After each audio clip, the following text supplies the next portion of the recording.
Local news about local people. This is Newslink Indiana. Hello and thanks for joining us on newslinkindiana.com for Monday, March 20th, 2006. I'm Abby Walton. A cell phone call led police to the man they think may have murdered two people in Anderson Sunday morning. Newslink Indiana's Shala Sass reports.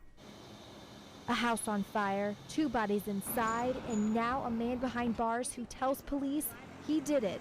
This was not a random killing. The killer knew his victim, and he didn't just break into the house. He was there by invitation. Police say the suspect, 23-year-old Craig Shank, was seen on videotape leaving an Anderson restaurant around 6 a.m. with one of the victims, 23-year-old Joshua Summit. The two then went to this house on 35th Street. At the home, 20-year-old Lindsay Shieldmeyer.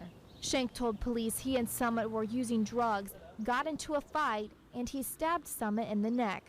Then he went after Shieldmeyer, raped her, and slit her throat. She was just a fun-loving girl. I mean, just a 20-year-old. A lot of girlfriends over there, not hardly many guys. No parties. But the murders weren't discovered until neighbors saw smoke coming from the home around 1 in the afternoon. Anderson police say Craig Shank stabbed both victims and then set this house on fire to cover up the double homicide. Shieldmeyer lived with her father, a firefighter, who was at work at the time the call came in. He learned of his daughter's murder when he arrived on the scene. I just upset because it happened in my backyard. To think that there was a murder taking place right here.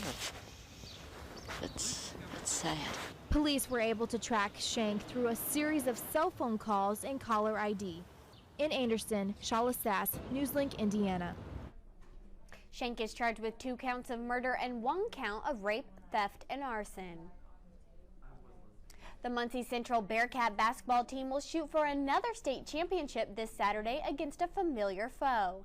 Muncie Central will play Lawrence North, the top-ranked team in the state, with a top high school player in the country, Greg Oden.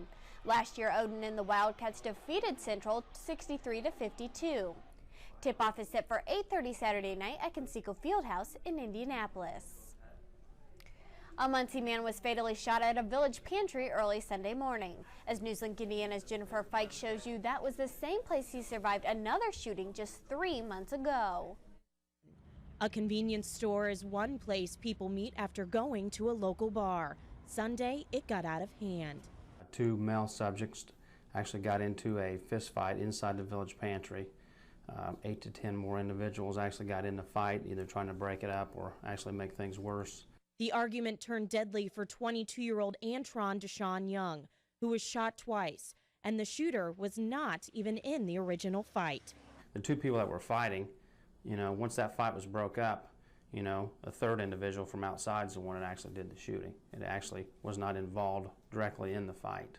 The shooting here at this convenience store was not the first. Antron Young was actually shot and injured here 3 months ago on Christmas Eve.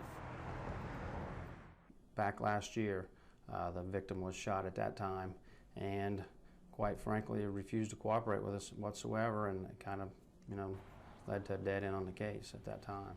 The police have a suspect. We know who the suspect is, and we're trying to track him at this time to hopefully get him picked up here in the next couple days.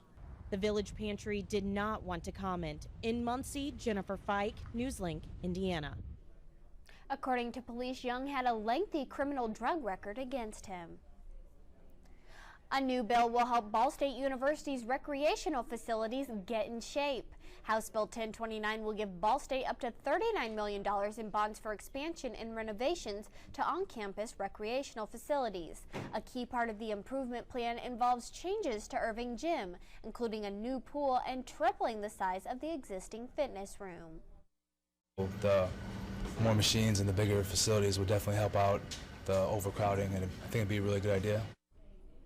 Money for the project will come from student fees and private fundraising. Work is expected to be completed in 3 years.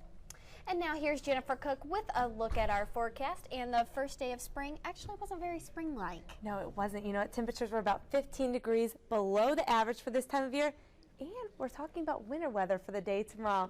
In fact, we're talking about a winter storm. Here are some of the key ingredients for the snowfall for tomorrow. We're watching the storm track. It really depends where the cold air placement is for the day tomorrow, depending on how much snowfall we'll get locally, amount of moisture available. Too much dry air limits the snowfall amount.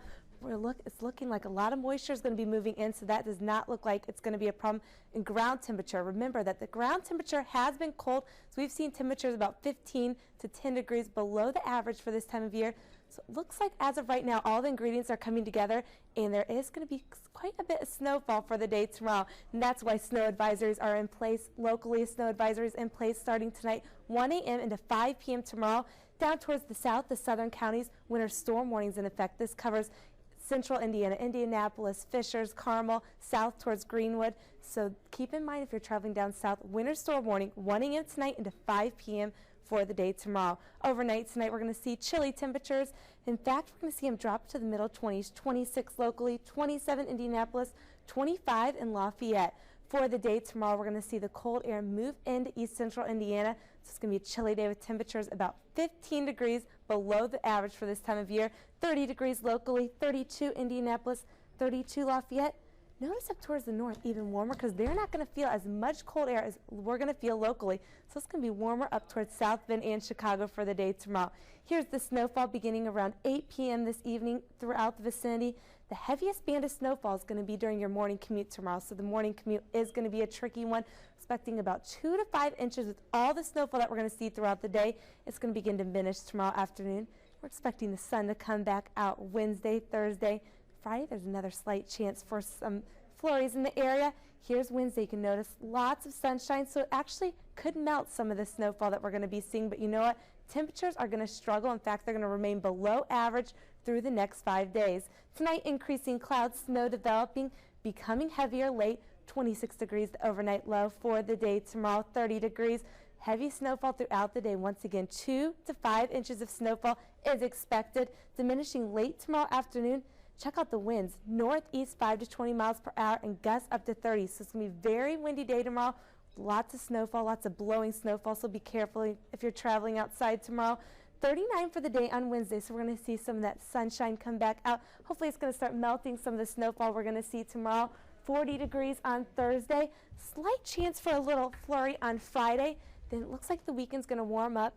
Keep in mind the normal for this time of year is about 50 to 55 degrees. So we are not seeing spring-like conditions locally. We're not. And unfortunately, it looks like the heaviest band of snow is going to come right at the morning rush hour. So people may want to leave a little earlier from work Definitely leave early for work tomorrow. All right, thanks, Jennifer. As Muncie's second Wal-Mart prepares to open next month, some fear it may be the end for small businesses. Newslink Indiana's Michelle Long has more. In less than 2 weeks, Muncie's South Side will have a new superstore. But with time ticking, nearby businesses say there's nothing super about it. They come in and they make everything low now because they want to monopolize everything. We know our customers well and they know us well. The new Walmart on 29th Street is just a few blocks away from this liquor store on Macedonia Avenue, where owner Jacqueline King fears a one-stop shopping takeover. I have seen it myself in some of the big box stores that they have. They will pick up liquor and buy it, and when I sell it cheaper here, every single day. Charles Stacy, owner of this infant resale store, says the downfall for his and many other shops around town is that they rent instead of own. If you're not doing real well, it don't take long to take you down. With the new Walmart comes a new gas station, and with very few on this stretch of road, it could cause more competition at the pumps. If it don't, it'll bring the prices down on gas, trust me. But, the owners agree, the move-in of Walmart doesn't mean everyone is in danger. It all depends on what you've got, what you're into. They'll be able to check out the prices and they'll see what we've got, and I think that'll help us. In Muncie, Michelle Long, Newslink, Indiana. King says Walmart can't sell liquor until after a license hearing the first week of April.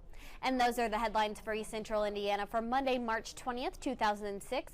Join us again tomorrow right here at newslinkindiana.com.